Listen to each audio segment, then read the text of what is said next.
Bien, bonjour à tous, tout le monde est à l'heure, vous êtes très nombreux, on va commencer sans tarder parce que tout le monde a des choses à faire dans la journée et singulièrement Catherine Trottmann, fin d'après-midi qui sera chargée politiquement importante et donc chacun comprend pourquoi nous devons être à l'heure, condensés, concentrés. Alors je ne ferai pas Catherine Trottmann aux personnes présentes, ni même à elle-même, ni même à Michel Devoluy.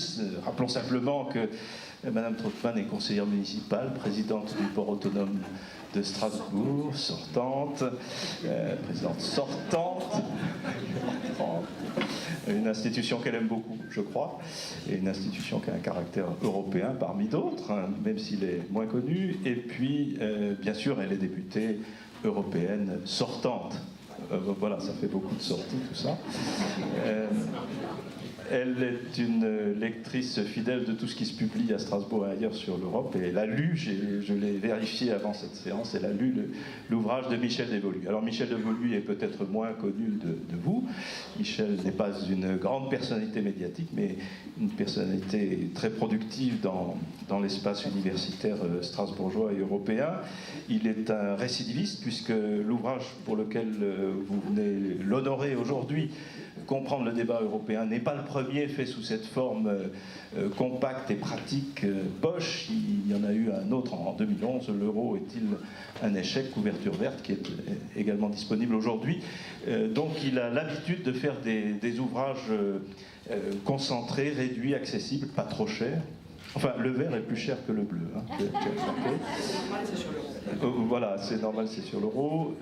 Des ouvrages à la fois didactiques, à la fois précis, sur le plan académique, si vous voulez, et également engagés. On va y revenir tout de suite. Alors, Michel Devoluy est professeur émérite. J'adore cette expression, pour moi c'est une des poésies de l'Académie.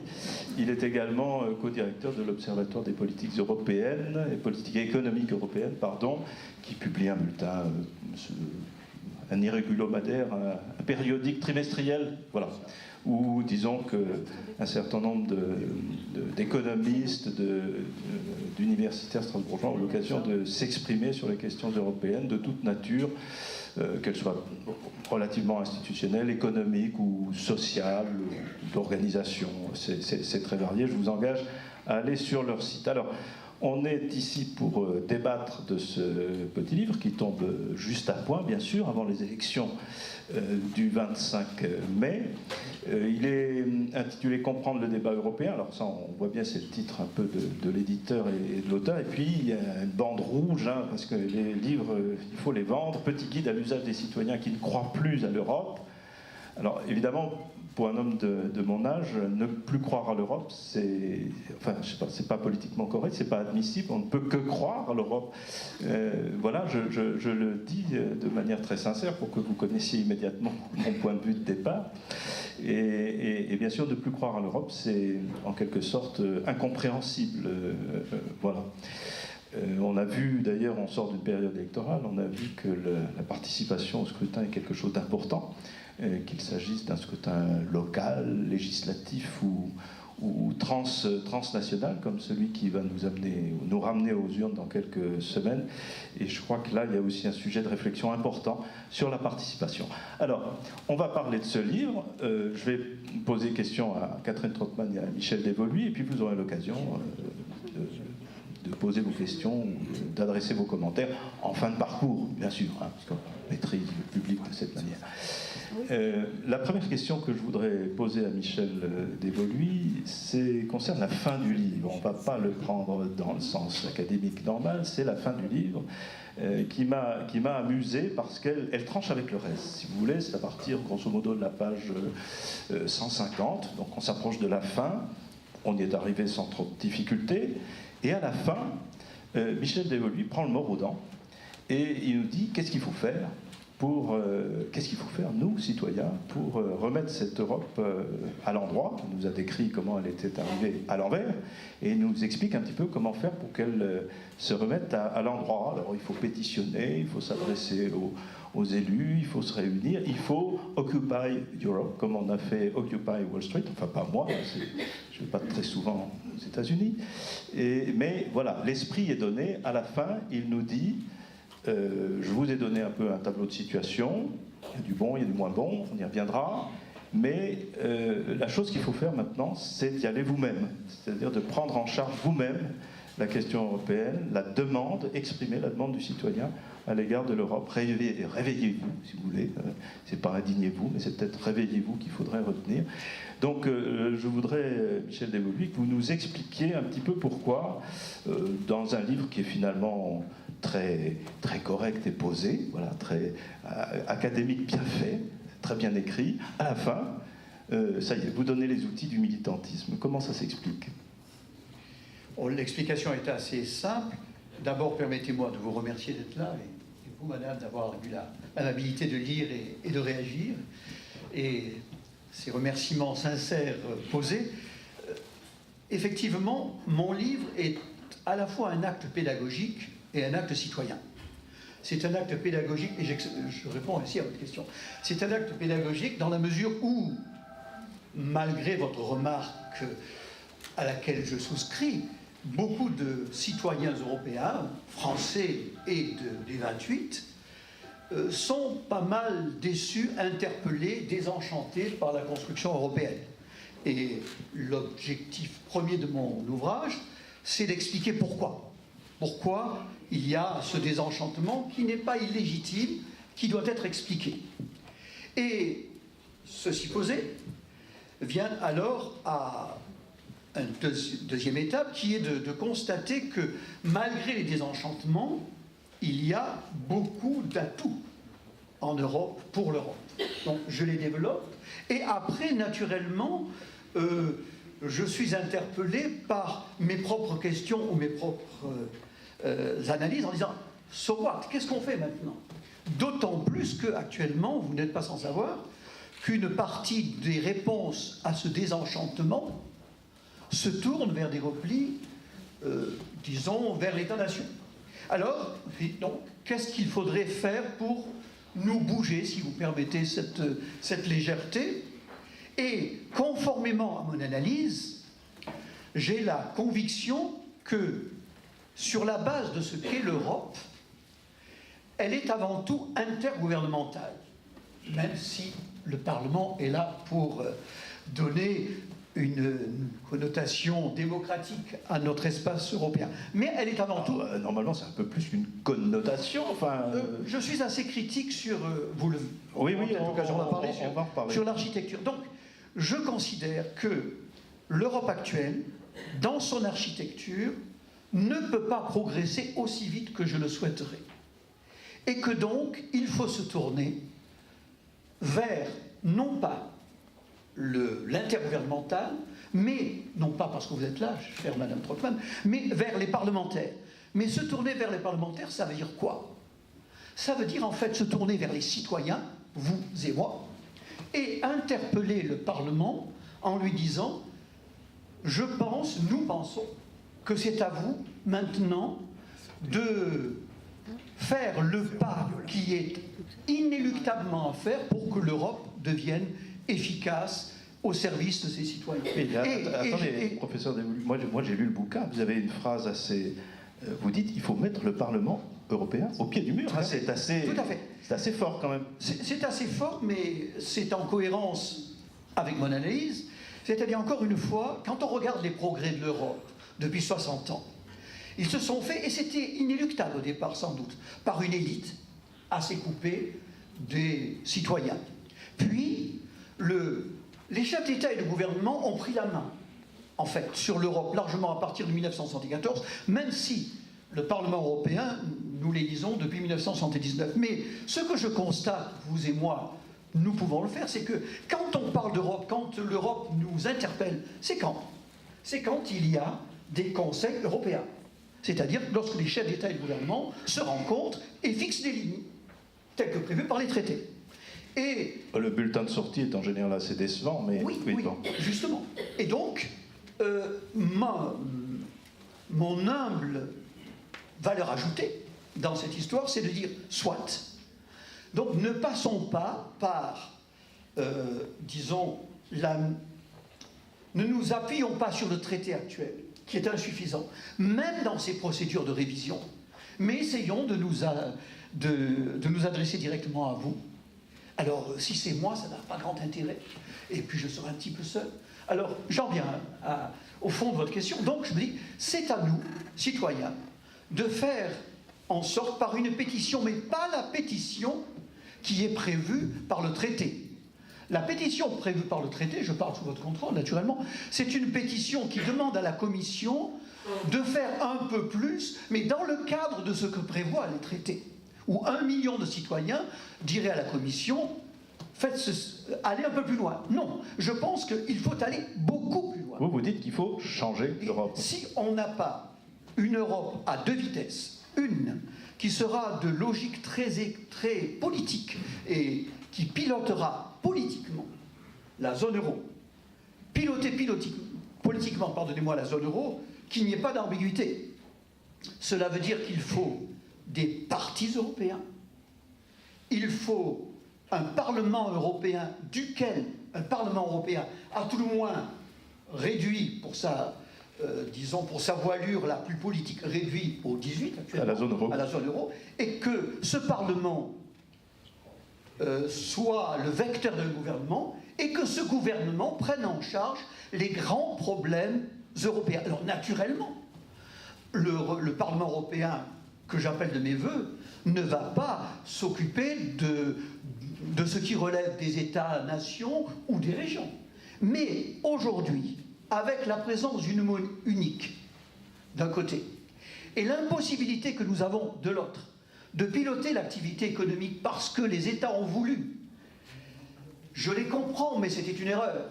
Peut-être aurais-je fait comme eux. Mais les États ont voulu garder une large partie de leur autonomie fiscale et financière, tout en donnant à l'Europe la belle mission de piloter la monnaie. C'est quand même difficile de renoncer à ce qu'on a quand on ne sait pas ce qu'on va avoir. Enfin, oui, mais si c'est toute le renoncement actuel nous a conduit à nous lier les mains. La monnaie est pilotée d'un côté, et parce que nous avons ce bien commun, les États membres, enfin ça je ne vous apprends rien, sont conduits à suivre des règles, ce que j'appelle un fédéralisme tutélaire, des règles fortes qui leur imposent en particulier toutes les contraintes que vous connaissez sur les finances publiques. Et du coup, c'est le paradoxe. Nous devenons relativement impuissants. Alors, que faire? Comment retrouver cette puissance? On va peut-être demander à Catherine Trottmann quelle est son opinion là-dessus.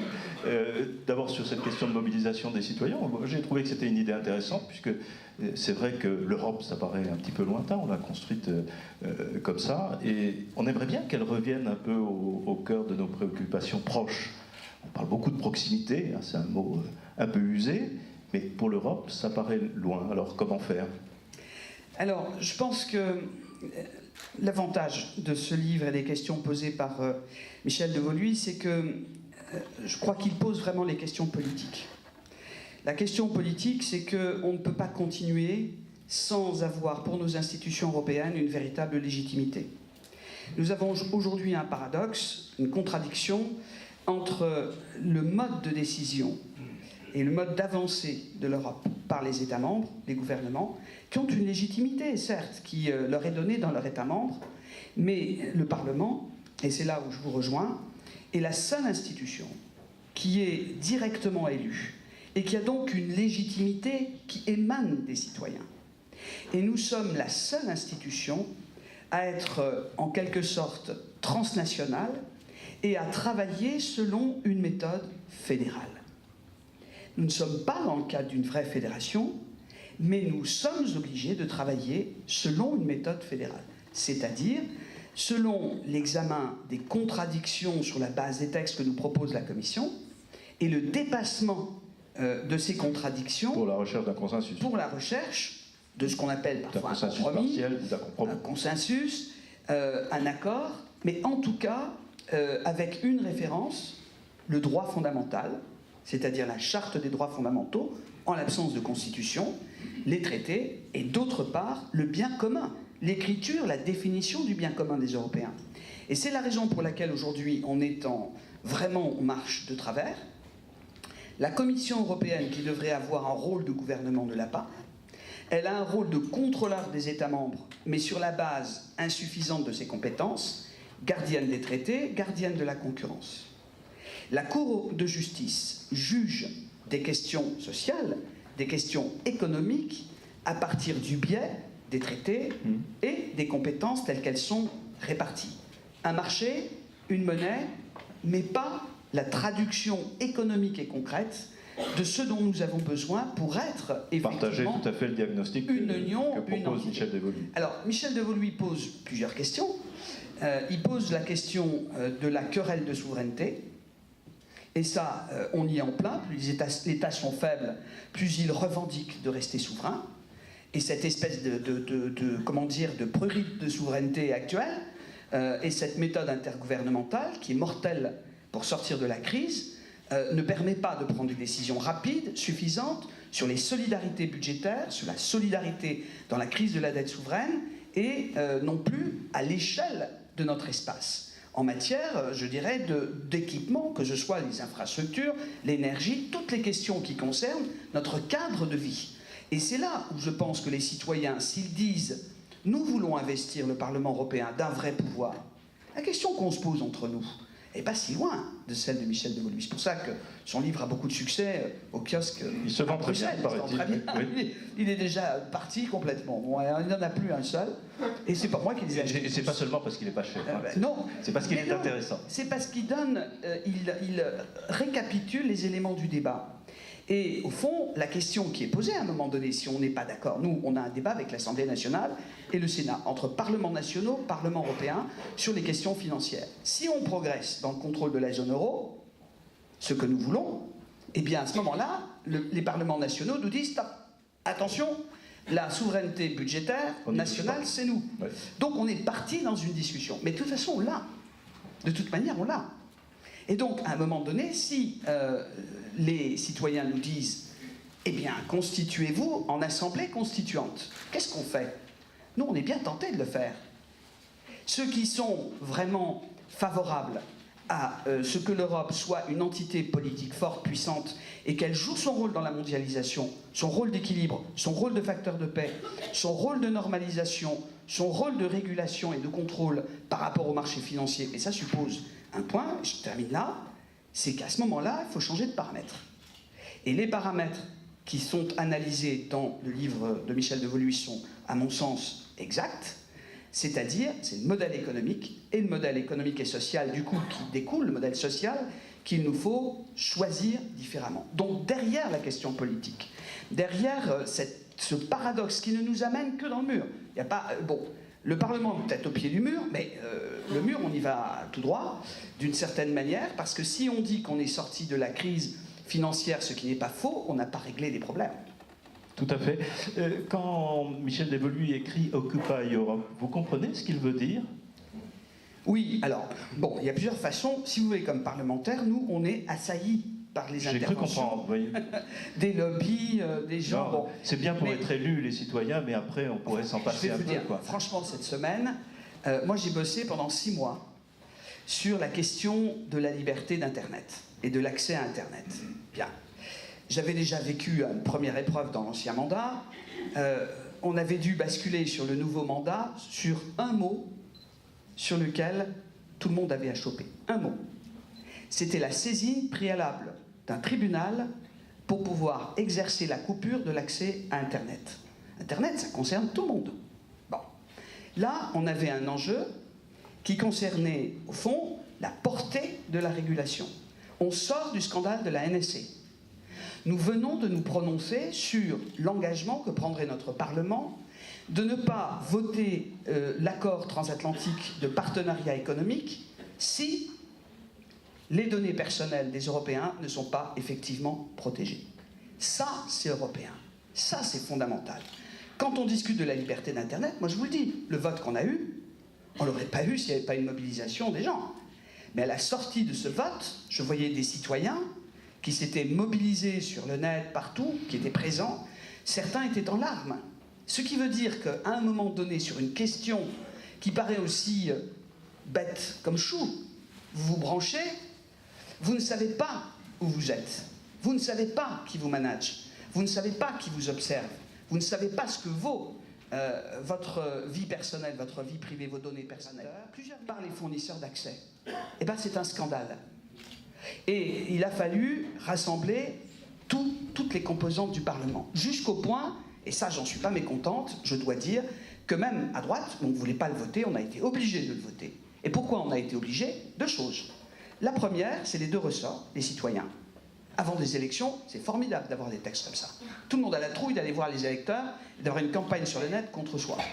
Donc ça fait plier les parlementaires. Deuxièmement, la deuxième chose, c'est le réflexe de ce Parlement. Où se situe la référence au droit et à la protection des citoyens? Il se situe de ce côté-là, tout le monde finit par basculer. Et ça, c'est la noblesse de ce Parlement. Ça, c'est la force de ce Parlement. Sauf si au prochain coup, on a les populistes, les extrêmes droites, les nationalistes qui rentrent en force et feront la balance des votes. Ça, c'est ce qui peut changer dans ce Parlement. Donc quand Michel Devaux lui dit qu'il faut vraiment se ressaisir, bah oui, parce que là, je peux vous le dire, le contrôle des personnes, ça, il sera d'une autre nature, il sera peut-être moins commercial et plus politique, mais il aura lieu, et on sait ce que c'est la censure, c'est l'empêchement de l'accès libre, etc. Voilà un exemple, qui est un exemple très concret, qui n'a l'air de rien, sur lequel nous avons passé plusieurs mois, et qui a trait aux droits fondamentaux, à la Convention européenne des droits de l'homme, et à ce que les Américains voulaient éviter, c'est-à-dire que le Parlement européen peut dire oui ou non à un traité commercial international, dès lors qu'il considère que les conditions environnementales et sociales ne sont pas remplies. Et ça, c'est une conquête aussi de ce Parlement. Donc quand Michel Devaux lui dit « ce Parlement a du pouvoir », oui, d'ailleurs les États membres sont persuadés qu'ils n'ont pas fait attention au moment du traité de Lisbonne et qu'ils nous en ont laissé trop et régulièrement ils essayent d'en récupérer. Donc on est de toute façon dans une querelle de compétences et de prérogatives. C'est la raison pour laquelle le Conseil aujourd'hui, les États membres nous imposent des décisions en première lecture. Si on va en deuxième lecture, nous jouons notre jeu jusqu'au bout. Et on peut améliorer sur nos positions.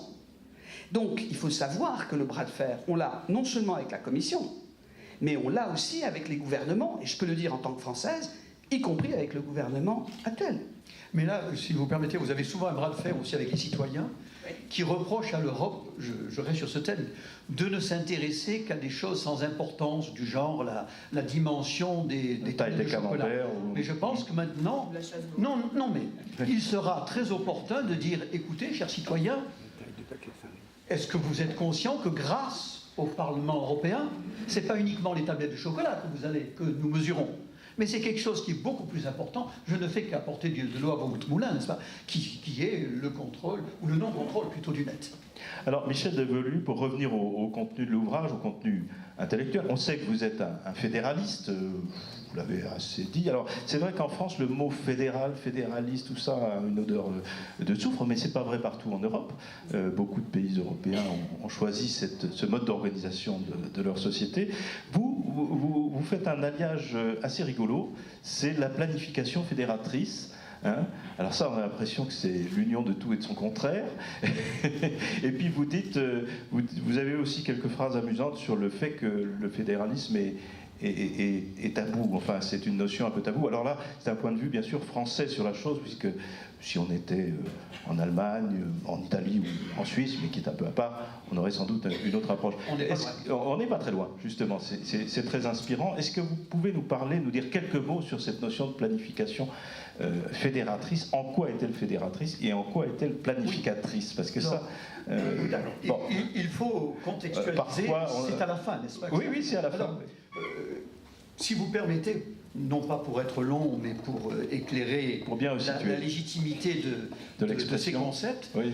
Il faut avoir en tête que mon livre tente de démontrer que nous n'avons pas assez de démocratie, que l'identité européenne est trop faible, que nous n'arrivons pas à piloter le modèle économique européen parce que nous avons cette ambivalence qui a été dénoncée, et que nous avons des atouts.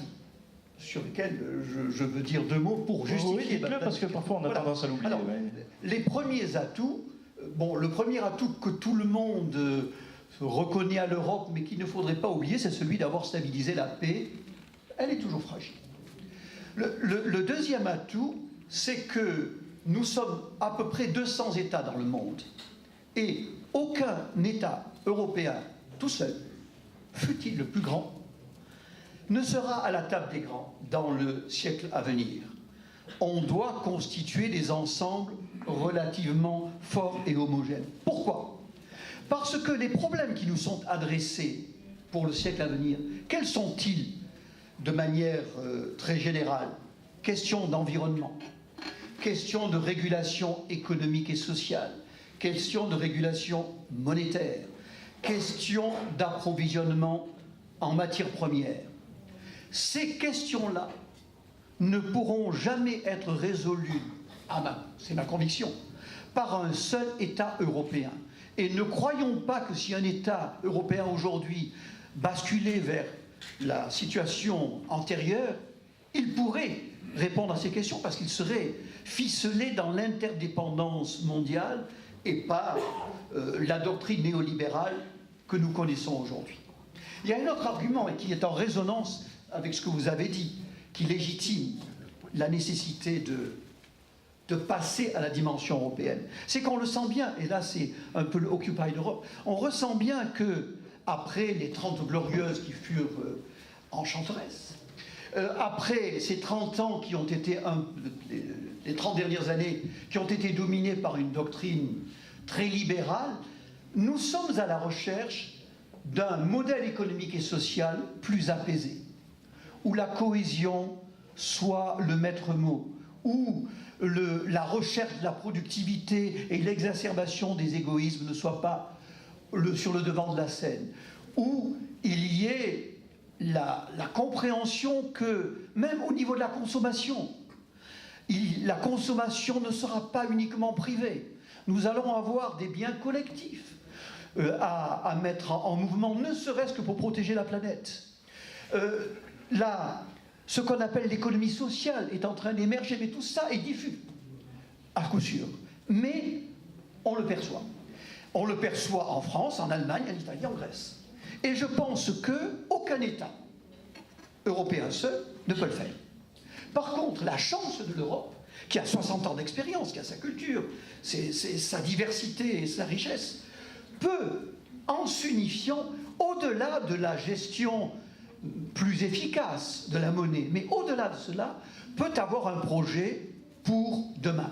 Et, pardon d'avoir été un peu long, ce projet, je le résume dans l'idée de planification fédératrice. Planification, il ne faut pas que ça fasse peur.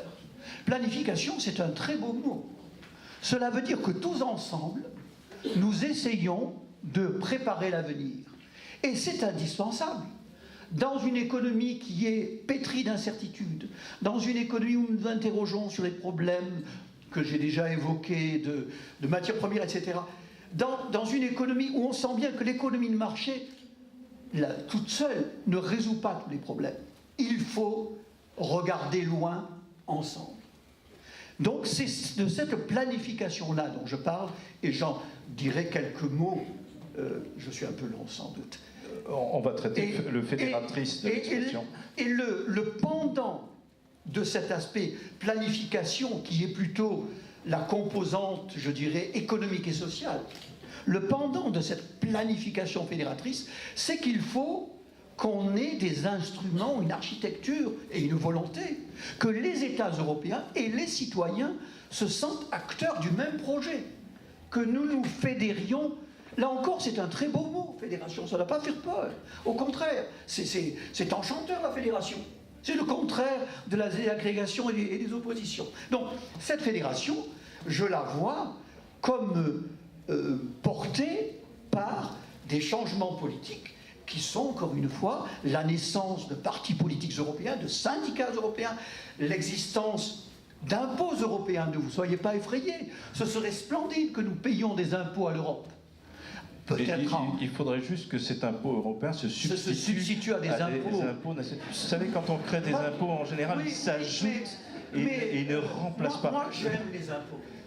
Oui, mais moi aussi. J'aime Mais les j'aime impôts. bien qu'ils ne soient pas trop élevés. Oui, j'aime les impôts parce que l'impôt, c'est le collectif. Voilà. Et donc, payer un impôt à l'Europe pour avoir un budget européen plus important qui sera piloté par nos chers députés, mais quelle belle aventure pour les décennies à venir. Alors, planification fédératrice, c'est... J'ai longtemps hésité, je ne trouvais pas de mot. On me disait planification, tu es fou. Planification, ça va faire peur. Et j'ai dit non, planification, c'est l'espoir. Et fédérateur, ça va faire peur aux Français. On va voir. En tous les cas, cette planification fédératrice, elle est là. Incidemment, l'Europe planifie déjà. Elle planifie à travers ses perspectives financières sur 7 ans. Elle est une planificatrice, l'Europe déjà, dans sa démarche. Je pense un peu le temps. On va interroger quand même l'élu politique. C'est tout cas intéressant. L'impôt européen, vous y croyez, Catherine Trottmann? Je suis d'accord avec Michel Devoluy, je suis d'accord avec la notion d'impôt. Après, on voit bien que l'Europe est terriblement morcelée de ce point de vue-là. L'Europe fiscale n'existe pas. Un point qui est presque caricatural. Hein. Donc, quand on parle d'impôt, on retourne à l'État-nation et on y est enfermé. Ça fait des années qu'on en parle. On le vit en Alsace de manière extrêmement singulière et caricaturale aussi. Créer un nouvel impôt, très bien. Que remplacerait-il? Est-ce que c'est quelque chose qui peut, promouvoir l'Europe et faire avancer l'Europe en tant que personne politique? Je crois qu'aujourd'hui, il faut être tout à fait réaliste. On ne pose pas les problèmes de manière politique. Je voudrais juste citer une phrase du livre. Revenons. Une petite phrase de ce livre. Face à des États partageant la même monnaie, mais rétifs au transfert de souveraineté, l'Europe a dû accepter un mouvement de dépolitisation. Et ça, je pense que le malaise vis-à-vis des citoyens, c'est ça. C'est le manque de politique. C'est le manque de politique. On a des experts, on a des sachants, on a des fonctionnaires. Où sont les politiques? Alors j'ai deux réponses sur le manque de politique, quand même. Oui. J'aimerais bien que vous introduisiez ça aussi.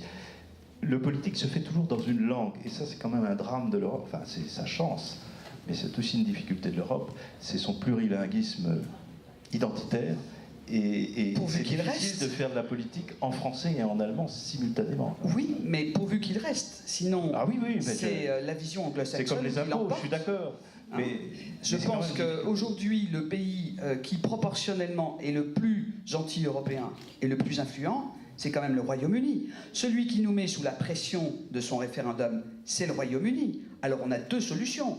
Ou bien on attend qu'on y arrive, c'est-à-dire qu'on connaît très bien la stratégie de M. Cameron, c'est de faire peur avec le référendum pour obtenir le maximum de souplesse et le maximum d'exception. Voilà, le maximum de contrepartie, parce qu'il sait qu'à un moment donné, on est obligé d'arriver à un point de non-retour où on doit décider. C'est le problème du budget, c'est le problème des finances. Il faut que vous sachiez, mesdames et messieurs, que notre Parlement s'est posé la question de savoir si la Commission allait être en situation complètement déficitaire et incapable de gérer, parce que ces derniers jours, nous sommes encore avec des factures qu'elle ne peut pas payer. C'est comme aux États-Unis. Et c'est plus de 20 milliards d'euros. Donc, on ne pourra pas continuer comme ça. On a eu une crise budgétaire. Nous avons souhaité la taxe sur les transactions financières pour payer pour partie une contribution au développement et pour payer pour partie des ressources propres pour le budget. Aujourd'hui, on a un budget, on s'est battu pour qu'il soit le plus haut possible. Je dois dire que la France y a contribué, puisqu'on est sorti du club des radins. Mais néanmoins, ça ne colle pas. Alors moi, j'ai fait une proposition à la commission du budget. Elle a été votée à l'unanimité de ma commission, avec l'appui de la Massource, qui montre que sur certains sujets, on est d'accord. C'est de dire, la contribution des États membres au budget de l'Union ne doit pas être incluse dans le calcul de la dette publique. On fait ça en France. On sort du calcul de la dette française la part que la France consacre au budget de l'Union et on a déjà gagné un point et demi sur notre dette. Alors, évidemment, mes amis allemands ont dit « Ah, voilà encore une Française qui fait une proposition pour essayer d'échapper aux 3%. » Bon, les Anglais ont dit « Ah, quelle horreur !» D'abord, ils ont voté, ensuite, ils ont compris. Ça supprime le chèque britannique, au passage. Donc moi, j'étais discrète sur la question, évidemment. Mais quand ils ont constaté qu'ils allaient payer autrement, eh bien, ils ont refusé. J'ai perdu tous les Britanniques, y compris les Labour. Bon, terminé. Plus de chèque britannique, plus de rabais, terminé. Eh bien, écoutez, moi, je le pense, nous n'arriverons pas à continuer avec des injustices et des règles aussi injustifiables par rapport à la situation dans laquelle on est. Donc pour moi, la crise budgétaire que nous avons eue en fin de législature, le problème posé avec les perspectives financières, vous dites, à juste titre, normalement, c'est une planification. En réalité, ça ne l'est pas, puisqu'on part déjà avec un déficit. Le déficit au niveau de l'Union est interdit, donc il faut trouver des solutions. Les États membres ne veulent pas mettre les moyens à hauteur. Qu'est-ce qu'on fait? Moi, je ne suis pas pour dire on va demander aux Européens de payer un impôt tant que nos États membres se comportent comme ça. C'est pas possible que le citoyen paye. Déjà comme ça, l'épargnant a failli payer quand à Chypre, on a pensé qu'il fallait sortir de la crise financière en faisant payer les épargnants. On a eu assez de mal à revenir à une protection des épargnants effectifs dans l'union bancaire. Donc, à un moment donné, notre rôle, nous, de parlementaires, c'est de dire l'impôt, oui, mais l'impôt, on règle d'abord les problèmes financiers, la structure financière de l'Union, on cherche les ressources propres qu'on peut déjà obtenir sans recourir à un impôt, et ensuite, une fois qu'on a stabilisé les choses en fonction du comportement des États membres, on peut avancer. Mais ça va être une question critique. Pourquoi? Parce qu'on est parti sur des perspectives financières, qu'on a déjà changé, je dirais, en termes de planification, puisqu'on a avancé la garantie jeunesse sur 2 ans pour pouvoir financer un peu plus à hauteur le problème du chômage des jeunes. Et on sait bien qu'à la révision à mi-parcours que nous avons obtenue à force de bras de fer, à mi-parcours, on va constater quoi? Qu'on n'a pas les moyens des politiques qu'on décide. Qui décide les politiques? Les États membres, les gouvernements. Nous, le Parlement, nous disons que ça ne peut plus durer. Nos gouvernements décident de politiques qu'on est incapable de financer. Qui le dit? Qui le reproche? Les parlementaires. Mais en même temps, même parmi nous, nous n'avons pas la même vision parce que nous sommes toujours tenus par le comportement national. L'Allemagne a aujourd'hui une attitude de sanction. Il faut rentrer dans les clous, il faut payer quand on a une dette, on paye. Je suis d'accord que l'Allemagne a payé. Elle a payé sa dette politique et sa dette financière. Elle a simplement une consolidation de sa dette liée à l'unification et on n'accorde pas à d'autres pays. Alors que nous sommes dans une contradiction, une césure, une fracture qui est véritablement macroéconomique entre le Nord et le Sud. Ça, c'est un facteur d'explosion de l'Europe. Ça, c'est un facteur d'explosion. Le non-règlement du problème grec, la situation de l'Espagne et du Portugal. Est-ce qu'on va rester comme ça, sans redistribuer, sans trouver une solution qui est normale? Et en même temps, ne pas trouver les solutions lorsqu'on a une dette souveraine qui ne peut plus être assumée. Donc on a une question, elle est toute simple. Tout le monde se dit pourquoi est-ce que les Européens s'appliquent une potion qui va faire en sorte que les gens seront morts quand ils seront guéris. C'est pour ça qu'on perd la confiance des citoyens. Moi, monsieur de Voluy ne va pas jusque-là, mais ce que j'entends moi dans les réunions, c'est à peu près ça. Vous penserez à nous, vous vous rendrez compte qu'on sera mieux. Vous êtes plutôt plus inquiète que votre voisin. Ah mais moi je le vis dans le bras de fer politique, ce qu'on a vécu dans la dernière période et cette tension, on ne pourra pas le recommencer. Mais on va le recommencer dès les élections passées. Mais on ne peut pas faire ça tout le temps, je veux dire. Sinon on perdra absolument toute capacité de retrouver la confiance des gens. Mais qu'est-ce qu'il nous faut aujourd'hui? C'est que les gens se déplacent pour voter. C'est qu'il nous donne aussi une légitimité pour être suffisamment solide dans cette tension actuelle. Alors Michel Devoluy, dans son livre, suggère des pistes pour retrouver cette confiance. Vous proposez par exemple, proposition concrète, vous proposez de créer une caisse d'épargne européenne, vous proposez aussi de travailler davantage sur les signes, les symboles d'appartenance à l'Europe. Alors on va dire ça c'est de la com, mais je pense que c'est beaucoup plus fondamental que ça. Encore faut-il ne pas se tromper. Est-ce que véritablement il y a là des initiatives à prendre? On voit bien que les problèmes d'égoïsme nationaux seront difficiles à surmonter, comme l'a très très bien expliqué Catherine Trottmann, mais est-ce qu'en prenant une autre voie, en créant de l'Europe par ailleurs, est-ce qu'on peut arriver finalement à faire reculer ces égoïsmes, Michel Desvolus? Oui, en prenant une autre voie, mais sans contourner les difficultés. C'est-à-dire que, et si vous le permettez, puis-je être un peu critique? Ah ben, on n'attendait que ça. D'habitude, on pose pas la question. À la 52e minute.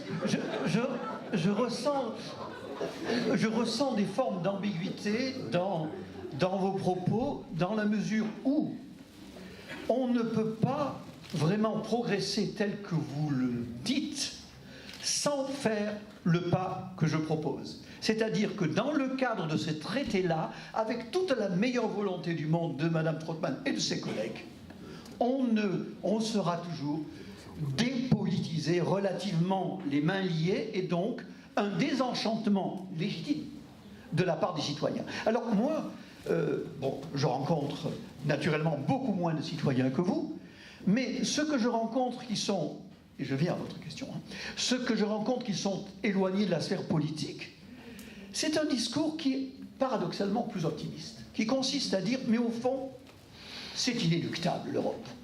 À part quelques personnes arc-boutées sur l'État-nation, mais sinon, on sent bien qu'il faut y aller, mais on ne sait pas comment. On est dans le flou, mais comment peut-on penser qu'on n'y aille pas? Alors, donc, ce que je revendique, humblement, c'est la clarté. C'est-à-dire que, pour avancer, il faut changer les traités et avoir, au moins au niveau de l'Union européenne, au niveau de la zone euro, d'avoir une union politique. Et pour nous motiver, j'en viens à votre question, pour nous motiver vers cette direction, il faut prendre tous les moyens, non pas des gadgets, mais des moyens qui nous permettront, nous citoyens, de nous identifier positivement à l'Europe. Et donc, c'est vrai que moi je ne suis pas contre l'idée que nous nous affichions, même avec des bracelets, ou des pétitions, ou des épinglettes. On dit épinglettes, Michel. Pardon-moi. Épinglettes. Des épinglettes. Merci beaucoup. Merci. Mais bon, c'est mon côté international. Oui. Donc des épinglettes qui nous revendiquent comme étant des citoyens qui voulons plus d'Europe. Donc je ne voudrais pas qu'on le prenne pour autre chose qu'un affichage d'une volonté politique et pas comme être uniquement dans le courant d'air de la mode, si je puis dire. Voilà. Mais dans une perspective plus large. On va vérifier dans le public, parce que j'ai vu qu'il y avait une certaine chaleur du public, et la salle est d'ailleurs très pleine. On va vérifier si dans le public il y a une question, un commentaire. Il y en a sûrement. Oui, il y a tout de suite un doigt qui se lève. On a plein de doigts, une forêt de doigts. On va en prendre une intervention ici, oui. Ah, moi je lâche pas mon micro, sinon je ne survis point. Et un peu là derrière, oui, j'ai même des doigts qui se lèvent dans mon dos. Monsieur. Oui, bonjour. Donc en fait je suis membre de l'UPR et en fait je tiens, comme dit, à vous exprimer, comme dit pourquoi l'Europe ne marche pas. Parce que je tiens à vous rappeler que les 4 libertés fondamentales de l'Union européenne sont la liberté de circulation des biens, des services, de la main-d'œuvre et des capitaux. Dans l'article 26 du TFUE, de plus, l'article 503 de cet article interdit bien de contrôler, limiter, freiner les mouvements de capitaux entre États membres et les membres tiers. L'article 123 de ce traité, encore une fois, interdit bien d'emprunter à la Banque centrale régionale. Donc, en fait, vous dites que l'Europe va mal, c'est vrai. Donc, comment voulez-vous changer un traité, puisque, comme dit, il faut l'humanité de tous les États membres. Donc, chose qui ne fera jamais. Et donc, les voter des futurs eurodéputés ne changera rien du tout. Vous ne m'avez pas écouté, monsieur. Si. Justement, je vous dis que nous devons passer par une autre procédure. La procédure, c'est que nous demandions de proposer un texte et que par référendum, chaque État décide si oui ou non il veut appartenir au premier cercle politique, la zone euro, ou au reste. Donc, vous déclinez là des conditions qui sont dans le traité, elles sont légitimes dans le traité. mais elles sont peu pertinentes, si vous me permettez, par rapport à ce que je raconte. Non, on ne va pas entamer un dialogue. Mais il y a l'article 5. Attendez, il y a d'autres personnes. Pour la démocratie, certes. Donc, il y a aussi l'article 50 du simple traité. On ne peut pas sortir de l'Union européenne pour se sortir par l'euro. C'est le traité. Voilà ma question. J'y réponds. Voilà. On va passer le micro ici. Il y a des mains dans le fond et au milieu. Merci. L'élection européenne auquel nous pourrons donc tous participer, et j'espère que nous le ferons, pour aller justement dans le sens qui a été évoqué ici par le professeur Devolu et aussi par l'eurodéputée Catherine Trautmann, parce que je crois que c'est ça qui peut aider notre Europe à évoluer dans le bon sens. Continuer aussi en tant que Maison de l'Europe à organiser des débats, à poursuivre ce type de dialogue avec les citoyens au sujet des enjeux européens, puisque nous sommes dans l'année européenne des citoyens, l'année dernière, cette année, qui se terminera donc par les élections. Et je n'ai aussi qu'une grande crainte, comme celle exprimée par Catherine Trautmann, que nous arriverons à un Parlement qui finalement ne permettra pas à l'Europe de progresser, mais qui sera un repli sur les États-nations, sur les États tels que nous les avons vus à l'œuvre au cours des dernières années. Et c'est ça que nous craignons. Donc nous allons continuer ce débat, entre autres par exemple avec l'ambassadeur de Turquie le 14 avril. Nous aurons un débat aussi sur l'Ukraine, donc des États qui sont à l'extérieur de l'Union, mais quand on regarde ce qui se passe en Ukraine, on voit très bien que là, il y a un enthousiasme pour l'Europe. Eux, ils comprennent la nécessité de construire cette Europe, et malheureusement, chez nous, on ne le comprend pas toujours. Donc il y a un petit fascicule sur la Maison de l'Europe que vous trouvez là au bout, si vous voulez le prendre. Merci en tout cas au professeur Devolu d'avoir développé ces thèses et à l'association Un bout de chemin qui est représentée ici, avec laquelle nous travaillons là-dessus et qui a été un instrument pour faire naître ce livre tout à fait important et intéressant. Merci beaucoup. Merci. Il y a une demande ici, il y a deux doigts qui se lèvent et puis là-bas au fond. Voilà. Une Europe fiscale cohérente avec la présence de paradis fiscaux en Europe. Ah, c'est une autre question. Est-ce qu'il y a d'autres questions sur la fiscalité, monsieur? C'est très voisin en fait. C'est très voisin, alors allez-y. Ma question c'est pourquoi, à votre avis, votre discours, qui est un discours que vous portez avec une casquette française, serait-il plus valable qu'un autre discours que vous porteriez si vous aviez une casquette britannique? Oui, très bien. On va récupérer le micro. Alors, la question des paradis fiscaux, qui est une sorte... c'est la non-Europe, là. Hein. Oui. On en était au stade des remerciements, je ne vous oublie pas, mais moi je ne voudrais pas oublier Angelita Martens, parce que lorsque je parlais de... Excusez-moi, mais c'est un remerciement public que je souhaite faire. Lorsque je parlais de l'euro est-il un échec, il y a un an de cela, cette charmante dame me vient me rencontrer en disant « Vous devriez faire un petit fascicule sur l'Europe pour expliquer aux citoyens ce que je fais, je vous en remercie. » Maintenant, au niveau des paradis fiscaux, ceci que nous avons développé, c'est-à-dire que si on veut s'adresser à ces questions-là, on ne peut pas le faire en tant qu'État individuel. Idéalement, ce serait au niveau mondial. Mais je n'y crois pas. Si l'Europe ex-qualité en tant que telle décidait d'avoir une logique très radicale vis-à-vis de ces questions, en prenant des politiques conséquentes et harmonisées sur le niveau européen, nous serions efficaces et nous deviendrons exemplaires au niveau mondial. C'est ce que je crois. Maintenant, par rapport au, si vous le permettez, si j'étais anglais, c'est une hypothèse fort sympathique, mais je continuerai à penser que, à l'échelle du siècle à venir, l'Europe est la dimension optimale pour répondre aux problèmes économiques et sociaux. Voilà. On se sépare. Mais, ce qui est intéressant, c'est que vous savez où le bas blesse. C'est qu'il est clairement maintenant reconnu dans cette douce Albion qu'il paraît incohérent, comme le voudraient les Écossais, de garder leur monnaie, c'est-à-dire la livre sterling, tout en voulant se séparer politiquement. Donc nous devons nous inspirer d'eux. Et j'aime à dire qu'il faut s'inspirer de la douce Albion à deux niveaux. D'abord, il faut remercier Madame Mrs. Thatcher, qui a toujours dit dès le départ, je ne rentre pas dans l'euro, parce que rentrer dans l'euro, en toute cohérence, c'est construire une union politique que je ne veux pas.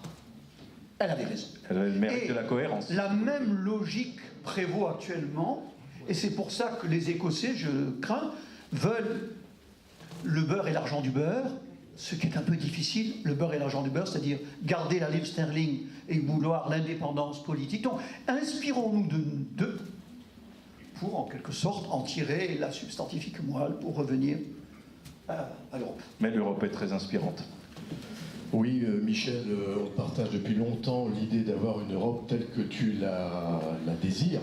Et en fin de compte, c'est le rêve européen initial. Et en fin de compte, c'est finalement ce qu'on n'a pas réussi à faire. Et comme Ulrich est en train de dire que les gens vont se replier sur les États, c'est à cause de l'échec de la non-réalisation de l'Europe avec un espace économique qui aurait évité les délocalisations et donc la perte d'emplois énorme en Europe, et qui aurait peut-être permis, à ce moment-là, si on a un espace économique, d'avoir une monnaie qui puisse se caler, parce que l'un ne va pas sans l'autre, et avec un euro à 1,40, comment voulons-nous vendre nos produits pharmaceutiques, nos avions et le reste? Alors j'en viens tout de suite, et je partage avec Mme Trautmann totalement ses analyses, et elle a mis le doigt sur quelque chose qui fait que l'Europe n'est pas démocratique, c'est parce qu'on a une commandanture à Bruxelles qui est contrôlée par les anglo-saxons et qui fait un petit peu le cheval de Troie de ce que les Américains veulent depuis très longtemps. Et nous le savons, c'est écrit noir sur blanc. Il suffit de lire le bouquin de Zbigniew Brzezinski, qui est en livre de poche, Le Grand Échiquier, et qui veut absolument pas d'autre empire. Donc ils avaient cassé l'empire soviétique, cassé l'empire colonial français et anglais, et ils ne veulent pas d'un empire européen ou d'une autre puissance européenne qui pourrait leur faire de la concurrence. Donc quand ils nous font signer demain le pacte euro-atlantique, ce sera terminé de l'Europe. Merci. Catherine Trautmann, vous voulez peut-être commenter cette observation? Applaudie. Non, mais... Alors, je pense que ce industriel ne les intéressait pas, ils ne discuteraient pas. Je ne crois pas que les Américains fassent les choses autrement que par rapport à leur propre intérêt. Ce que je regrette, c'est que nous avons en Europe une plus grande naïveté qui fait que nous avons ouvert notre marché parce que nous voulions le faire entre nous, ce qui était normal. Il faut que nous puissions, dès lors qu'on veut constituer un ensemble économique, social et politique, il faut dépasser les frontières. Nous sommes d'accord. Nous avons donc un modèle ouvert. Mais nous avons une référence, je dirais, de modèle économique, qui est d'ailleurs bien souligné dans le livre de Michel de Vauluis, qui est la doctrine de l'ordolibéralisme, qui, en quelque sorte, resserre sur la compétition, resserre sur une forme exacerbée de libre-échange, le modèle que l'on peut suivre. Le problème de l'euro, c'est que c'est une monnaie forte qui est seule. C'est une monnaie de référence qui devient de plus en plus importante et qui nous a aidés dans la crise. Il faut le savoir. C'est la vérité. Mais à l'export, vous avez raison, ça nous dessert. Il faut que nous puissions entrer dans une politique de change internationale. L'Europe doit être suffisamment forte elle-même et décider sur le sort de sa monnaie, et que cette monnaie soit davantage dotée d'un rôle économique et pas uniquement avoir une politique monétaire interne et de parité simple avec les autres monnaies. Il faut rentrer dans une dynamique. Et ça, c'est absolument indispensable. De la même façon, et ça c'est le débat qu'on a avec l'Allemagne, l'Allemagne a voulu, au moment de la création de l'euro, il y a deux choses qui se sont passées. La première, c'est que l'Allemagne, le chancelier Kohl, s'est opposé à ce qu'il puisse y avoir une vocation économique et ce qu'on a appelé, nous les Français, un gouvernement économique de l'Union économique et monétaire. Il l'a refusé, c'était le prix du mark. Ou bien on voulait que le mark vienne doter la monnaie européenne, ou on ne voulait pas du mark et on n'avait pas de monnaie. Les gens ont oublié le sort et la spéculation sur le franc de l'époque. C'était une catastrophe. La venue, la garantie qu'a apporté le mark a été la réussite de l'euro. Mais ça a mis d'emblée l'euro à un niveau élevé, on le sait. En même temps, nous l'avons, je n'oublie pas le propos que j'ai entendu au moment où au Parlement européen ici, nous votions les textes de création de la monnaie unique. J'étais à côté du président de la Banque mondiale, qui était à l'époque un Américain, et qui m'a dit, je lui ai posé la question, que pensez-vous de la mise en œuvre de l'euro? Il me dit, vous voulez que je vous réponde diplomatiquement ou franchement? Je lui ai dit les deux. Ben, c'est intéressant. Alors, diplomatiquement, je vous le dis. Il m'a dit, voilà, on a toujours cru aux États-Unis que ça ne se réaliserait pas, parce que c'était beaucoup trop compliqué. On ne comprend jamais la complexité européenne. Mais, donc on disait, c'est très bien. Et je lui dis, et maintenant, je vous réponds franchement, maintenant que vous allez avoir votre monnaie en face du dollar, ce sera la guerre économique naturellement. Je cite son propos. Donc, nous ne sommes pas dans un monde de bisounours. Ce que nous avons dit à M. Barroso, qui dit toujours oui, oui au gouvernement, plutôt que de faire des propositions et de tenir bon sur l'intérêt européen, ça a été, vous ne pouvez pas aller avec un mandat ouvert, il faut des conditions pour discuter avec les États-Unis. Nous n'avons pas tout obtenu. Les Français sont, vous le savez, les plus exigeants sur l'indication géographique, sur la sécurité sanitaire, etc., etc. Bon, sur les OGM et d'autres sujets. On n'a pas fini. Certains qui veulent terminer rapidement n'auront pas raison, parce que c'est aussi compliqué aux États-Unis. Et tant que nous n'avons pas la possibilité de garantir que les marchés publics sont ouverts dans tous les États des États-Unis, c'est pas la peine d'y aller. Tant que nous n'avons pas non plus un certain nombre d'autres conditions que je ne vais pas évoquer ici, ne sont pas remplies, nous n'irons pas. Nous avons mis 2 clauses, qui sont des clauses impératives, et qui gênent profondément les États-Unis. Les deux, j'en ai parlé d'une, c'est la protection des données, et ça les ennuie parce que c'est eux qui ont les géants du net, qui sont aujourd'hui porteurs d'une influence mondiale, et pas seulement une influence économique, mais une influence politique. Et d'autre part, c'est l'exception culturelle. Et ça a failli donner une crise des États-Unis avec la France, et entre le président Obama et le président Hollande. Je rends grâce au dernier, au second, à François Hollande, d'avoir tenu bon malgré la pression. Et ça, c'est important. C'est de montrer où sont et où nous avons mis un certain nombre de cliquets. Nous avons mis des cliquets, je l'ai dit avant, sur les critères environnementaux et sociaux. On va voir vers quoi on avance. Mais je pense que nous avons intérêt à observer aussi dans quelle situation est l'Union européenne et son économie. Nous avons des filières industrielles sur lesquelles nous coopérons. Nous avons des filières industrielles sur lesquelles nous sommes clairement en compétition dure. Nous avons des secteurs qui sont hors de la discussion, le secteur de l'aérospatial, le secteur de la défense, toute une série de secteurs qui sont à part. Là où on va se battre, c'est d'habitude ce qu'on fait, sur la politique agricole, sur les investissements, sur la possibilité d'aller, pour des grandes entreprises, d'engager des procédures contre des États. Voilà le genre de sujet sur lequel, évidemment, on tend. Et je crois que là, on peut compter, en tout cas, le Parlement sortant est celui qui a négocié pied à pied les conditions. J'espère que nous serons à un seuil où, quand on reviendra, on pourra en effet regarder, parce que nous ne pouvons pas influer sur la suite des négociations. Le Parlement n'est pas négociateur. Il peut répondre par oui ou non, ce que nous avons fait déjà 2 fois. Nous avons voté non pour un traité qui se préoccupait des données financières dans le cadre des transports, des échanges. Ça, c'était SWIFT. Nous avons voté non.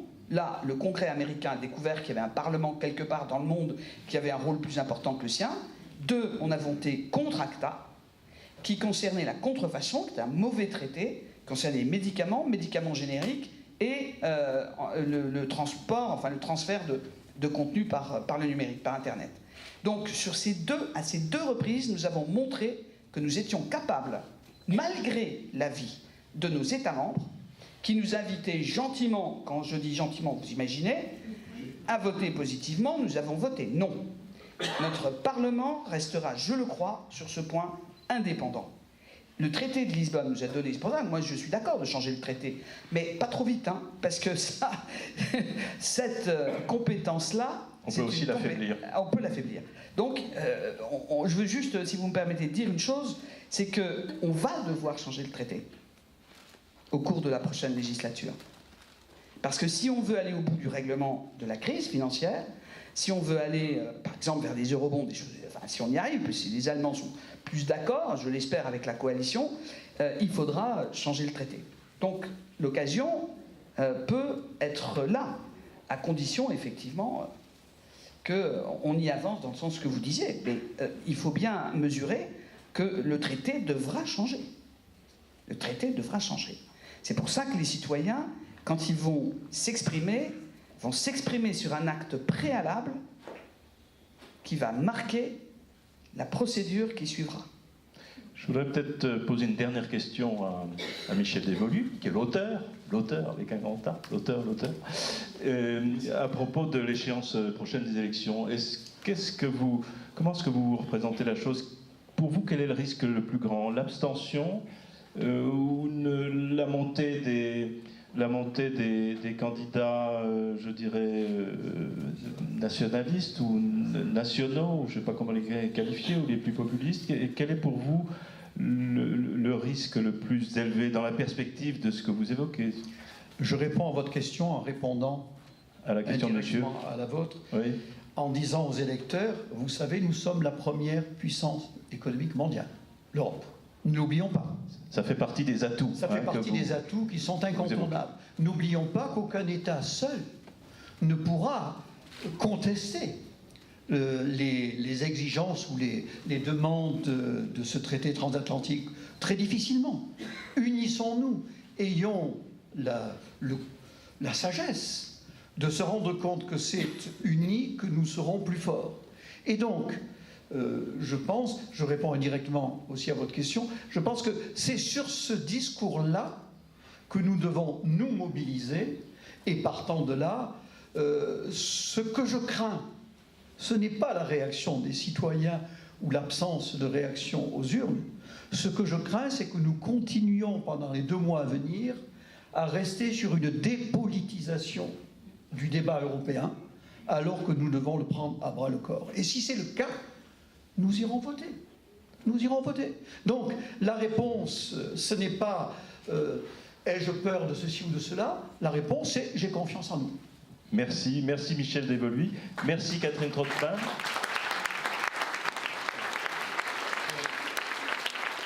Je voudrais remercier aussi l'association Un bout de chemin. Ça a été fait, je le refais, et également la Maison de l'Europe Strasbourg-Alsace. Voilà, vous pouvez les applaudir. Je sais que toutes les questions n'ont pas pu être traitées, mais je sais aussi